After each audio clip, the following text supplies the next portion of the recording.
Fala pessoal, tudo bem? Hoje eu resolvi fazer um vídeo diferente. Eu vou compilar todas as dúvidas, as principais dúvidas que eu tive até então dos clientes que entraram em contato comigo para poder fazer o vídeo de hoje. Então ele vai ser um compilado das 10 perguntas mais frequentes sobre RDC. Se você se interessa, curte o vídeo já, se inscreve no canal, comenta aqui com a gente desde já o que você achou dessas perguntas. Se você quer colocar mais alguma pergunta, e aí a gente tenta trazer numa próxima edição aí, onde eu traga mais 10 perguntas. Combinado?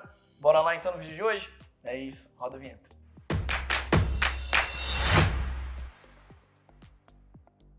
Voltando então, pessoal, eu vou passar as 10 perguntas mais frequentes aí dos meus clientes, que eu falei para vocês. Vou começar aqui então, vou falando, a dúvida vai aparecer na tela, e aí depois eu respondo para vocês, tá bom? Então vamos lá. A primeira dúvida fala aqui sobre o transporte abaixo de 8 horas para dispensação final. Então, transporte para dispensação final abaixo de 8 horas necessita de mapeamento térmico? A resposta é sim, necessita de mapeamento térmico, tá? Tem a diferençazinha básica entre o mapeamento e o monitoramento e é preciso ficar bem claro isso. Eu vou reforçar o artigo 15, tá? O Rafa vai colocar aqui o artigo 15 embaixo depois. Ele fala justamente o seguinte: todo processo que envolva a qualidade do produto, a qualidade do medicamento, que impacte, né, direto ou indiretamente ele, precisa ser mapeado. Então, assim, qualquer processo que vai ser, seja mapeamento de rota, mapeamento térmico de armazém, ou enfim, qualquer tipo de mapeamento, ele vai precisar sim ser mapeado, tá bom? Vamos para a próxima pergunta? Então vamos lá. Qual a diferença entre mapeamento e monitoramento? Essa é uma excelente pergunta. Então vamos lá rapidinho. O mapeamento, ele é um estudo documentado detalhadamente do seu processo, seja ele um armazém, seja ele uma rota, seja ele até um equipamento. Através dele, através do estudo de mapeamento, a gente vai ter base para a qualificação. E a qualificação a gente vai e entra até a pernada final, a última etapa dela, que é o monitoramento. Então, monitoramento, a diferença é que ele é a verificação continuada do seu processo, ou uma das ferramentas para com que a gente consiga concretizar a verificação contínua. Beleza? Vamos para a próxima pergunta? A RDC pede para começar a monitorar meus termolábeis a partir da sua vigência. Sendo assim, eu não preciso mapear a rota dos meus termolábeis? Gente, de novo, eu vou apelar para o artigo 15. O artigo 15 está no capítulo 3, onde fala sobre distribuição, armazenamento e transporte. É o capítulo mais extenso da RDC. Sim, você precisa mapear os seus termolábeis também, as rotas deles, tá? E a questão é justamente o que eu falei no artigo 15. Todo processo que impacte na qualidade do medicamento precisa ser mapeado. E ele tem um parágrafo depois, precedido por POPs. Então, galera, é interpretação da lei, vão ter casos aí, como por exemplo o artigo 89, que vai falar sobre a necessidade do mapeamento apenas para carga seca, mas o artigo 15 deixa isso muito bem claro. O mapeamento precisa ser feito para todo o processo. Ficou claro? Se ficou alguma dúvida nessa pergunta, manda aqui para mim e eu respondo. Bora para a próxima? Vamos lá. Essa pergunta é legal, hein? Tem uma filial fiscal dentro de um operador logístico. De quem é a responsabilidade do mapeamento e do monitoramento térmico do galpão? Então bora lá também. Artigo 4 fala sobre responsabilidade compartilhada. A partir daí a gente já levanta a premissa que a responsabilidade seria de ambos os lados, tanto do operador quanto da filial fiscal, né? A sua empresa tem a filial fiscal lá dentro. Entretanto, você pode tentar entrar em um acordo com o seu operador e ver de fato de quem é a responsabilidade. Na minha visão, tendo uma filial fiscal dentro do operador logístico, a responsabilidade seria mais sua do que do próprio operador. Porém, como eu falei, isso pode ser conversado. Agora, se você tiver apenas uma filial administrativa, ela não tem o CNPJ, não tem a parte fiscal realmente dela, pode sim naturalmente ter responsabilidade maior para o operador do que para a sua empresa. Tá bom? Mas essa pergunta ela é realmente maleável, ela cabe sim uma negociação com o seu operador para vocês chegarem num comum acordo. Ficou claro? Bora para a próxima então. Meu transporte é 100% rodo aéreo. Como fazer um mapeamento térmico neste caso? Excelente pergunta. E para essa pergunta eu vou apelar para o suplemento 8 da WHO, que na verdade ele vai falar sobre mapeamento térmico de ambientes, de armazéns, mas a gente consegue absorver um ponto do que ele fala lá e trazer para a nossa realidade em rota, que seriam as montagens dos grids ou as caixas testes. Na realidade, esse grid ou caixa teste ele vai ser utilizado para em casos assim, por exemplo, no armazém, se você não tem uma posição pallet, se você não tem um lugar para colocar os seus loggers, você pode usar esse grid ou essa caixa teste. Para a rota a gente usa a mesma premissa. Então, por exemplo, se eu tenho só rodoviário, é mais viável eu colocar no baú do caminhão. Agora, se eu tenho um rodo aéreo, eu não vou colocar na cabine da aeronave, certo? Então eu monto esse grid ou essa caixa teste. O grid seria uma espéciezinha de grelha, né? Que a gente consegue montar e coloca uns loggers lá para fazer a leitura e ele acompanha toda essa rota.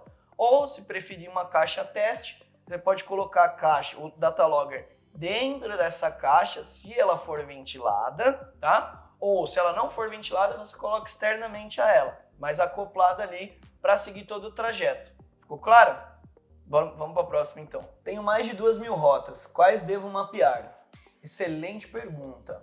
O racional para a gente utilizar a rota crítica, né, ou quais rotas entrariam no mapeamento de rotas, deve se basear simplesmente, em primeiro lugar, na criticidade da sua rota. Então, a questão extrema da sazonalidade do tempo, calor, frio, clima quente, clima úmido, clima seco. Então, para começo de conversa, a gente se baseia nessa criticidade, né, nos extremos. Em cima disso, a gente faz uma amostral dentro das principais rotas que nós temos no nosso transporte. Então, por exemplo, se você tem 2.000 rotas, eleja quais são as mais críticas em primeiro lugar. Você achou um número suficiente para você conseguir fazer um plano amostral robusto? Siga com ele. Caso não tenha dado uma amostragem muito boa, ficaram muito poucas rotas para esse plano amostral, você pode considerar outros processos, né, outros itens.